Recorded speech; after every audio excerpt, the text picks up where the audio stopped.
Welcome back, everyone, to Geeks, Geezers, and Googlization. Thank you for being part of Googlization Nation. If you're just tuning in and you missed our first segment, please watch the replay. Check out Alyssa Garn from GBS Benefits, and also she's got 20 years of experience in recruitment. It came up with the incredible idea of having a talent co-op with other companies. You'll hear about that, and also talking about the three personas of HR. You'll be able to learn what they are and how you can employ them to raise the credibility of HR.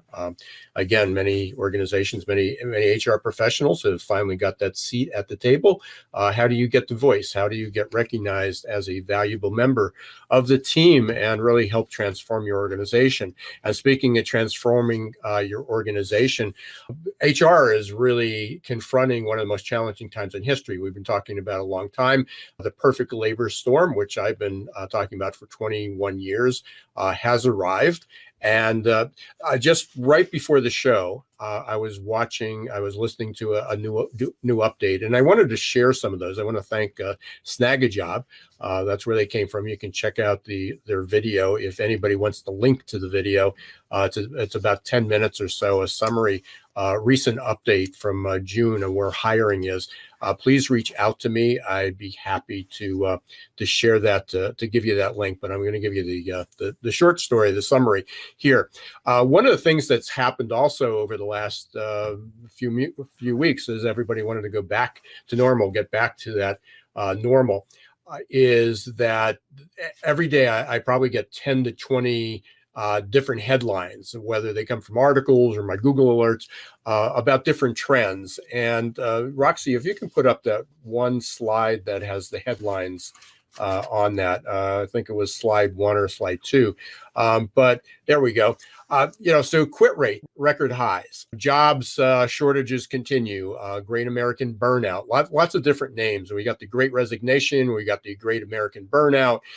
We have these quit rates. Millions of job shortages, amusement parks, restaurants, hotels, hospitality. Just this morning, I didn't get a chance to add them to the slides, but just this morning I saw where, again, regionally, trying to find workers in Cincinnati, trying to find workers in Cape Cod, healthcare shortages. Water parks can't hire enough people. Cemeteries can't hire enough people. The lawns and the manicuring around the grave sites is now being handled by family because they having to get there. Retail, health. Again, I mentioned healthcare before. Engineering, the trades. There was just a report yesterday that came out. I believe it was MRI Network, and they anticipated 435,000 job openings currently in construction in 2021, and by 2022 it's going to be 1 million more workers are needed to fill those jobs in the trades, and there are no people trees. There's no place that they're coming from. But I think pictures tell are worth 1,000 words. And so I wanted to show some of the information that was just revealed in the June stats. So for the first slide, let's talk about the gap, the number of job openings. I think this is slide 3. I think that's the correct one there. Yep, that's it. Thank you, Roxy. So this is the most challenging hiring environment anywhere. And again, this data is from Snagajob. They pulled it from a Bureau of Labor Statistics. If you look to the far right and you see the number of job openings to the number of hires, the number of job openings is about 1.5 for every hire that's made. So there's many more job openings. Now, this is regionally affected. It's industry affected. I've seen this number as high as 3 job openings for every hire. In some areas, in some regions, it's down to 1. But regardless of what it is, it's very, very challenging. So, this is putting a visual to the words you hear. There literally are more people looking for jobs, employers looking for people, than there are hires. And there's a couple reasons that we'll get into with this. On top of more job openings, that's also created a surge in quit rates. So the quit rate has just gone up. I think, Roxy, that I got my notes here too.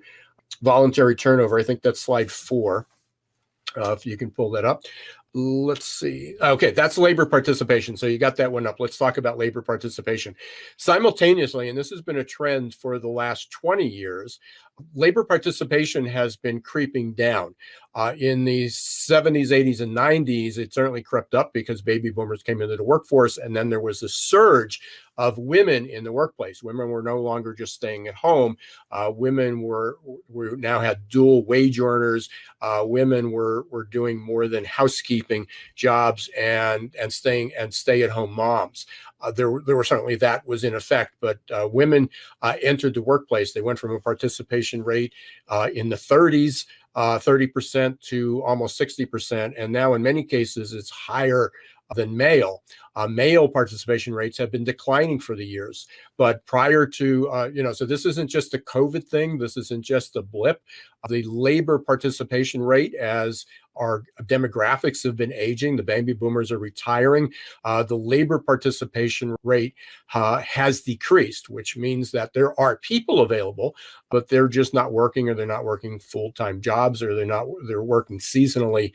There's a lot of reasons that this number can be skewed downward, but the reality is there's just fewer people working as a percentage of the total population. I think the next slide will take us to the quit rate. So not only do we have these job openings, we have voluntary turnover, highest on record. A lot of it was pent up demand. A lot of people last year probably kept their jobs, maybe through PPP, the payroll protection. Maybe they were thinking of leaving, but obviously the environment was a little different. Where they were working might have been a safe place, or they didn't want to travel, they didn't want to commute. So there were a lot of reasons why people stayed in their jobs. And so there's both a pent up demand, but we also have been seeing, as you can see from the graph here, that there's been a gradual increase, over time as well. And then finally is what a couple of suggestions that were made. What do you do with all this information? What can companies do? So this might be labeled 7. Roxy. But one of the suggestions could be, there we are. There's no question that employee referrals is the best source of candidates. Now, one of the downsides of that is people refer people like themselves, and you hope that the good employees are referring other quality people who have the skills. Creating a program is more than just dangling a paycheck or coupons or discounts or whatever you're doing.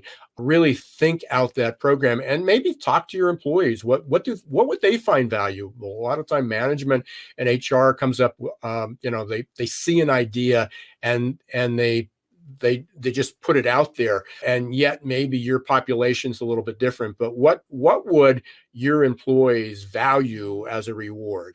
Maybe it's not monetary. Maybe it's an extra day, a day off. Maybe it's a little bit more flexibility. What would they value anywhere from money, time off, or anything in between? So look at that. The next part is, and again, I talk about this a lot in my programs, in my webinars, in my book. I talk about is that you need to reach millennials and Gen Z. A lot of programs are still analog. A lot of programs are paper driven, or they're very bureaucratic. Things need to be mobile ready. They need to be available. They need to be fast. You really need to take your messaging and your communication to a digital approach. Actually, if you can put that one back up 1 second there. And you also need to speed up the whole process. 78% of people accept an offer within 1 week. We talked with Alyssa just a few minutes ago, and she had mentioned that, again, if somebody shows up for an interview, they're often presented the job offer right on the spot if they're qualified. And so companies that are dragging their feet are just losing out on talent. And then competitive salary. There's still wage inequality, huge wage inequality. It's not what it's not what the minimum wage is, or that you increased it. If you're paying $12 an hour and your competitors are paying 16, the prevailing wage in your area for a similar job or even for the job market, you're going to have to increase it to the prevailing wage, not just increase your amount unless you have some extraordinary other benefit. So these are just a few ideas. Again, I share these. I thank Snag a Job for introducing those, for sharing those. And if anybody's interested, I'm happy to send you the link to the video that's with that. In closing, there's two events that I have that relate to everything I just talked about and more. One is there's a new webinar that's at the end of the month, and you can click on that. It's called Reimagining Your Tomorrow, How to Adapt and Grow in an FCDD World.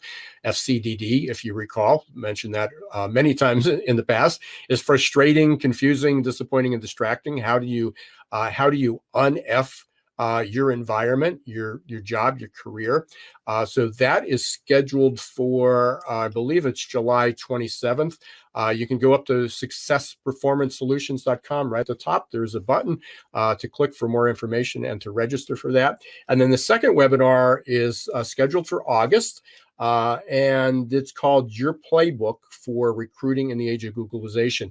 This will be participative, and there is a fee for it. But if you purchase my book, whether you purchase it from my site, which is besthrbook.com, that's besthrbook.com, or you go to Amazon. If you're a member of Amazon, you can get a Prime. It's available there. But if you send me the receipt, if you've purchased my book and you have it, I will register you for free for your playbook for recruiting in the age of Googlization. That's a mouthful. So 2 new webinars coming up. Your playbook for recruiting in the age of Googlization and Reimagine Your Tomorrow. Please check those out. You can get them both up on the website. And also subscribe to Googlization Nation, and there'll be updates weekly. I send out updates of upcoming events and offers from our sponsors and offers from oftentimes from our guests on the show. I want to thank everybody for listening, for being in the audience. We have a growing participation, growing audience. Thank you for being part of Googlization Nation. If you're not, please go to googlizationnation.com, become a subscriber.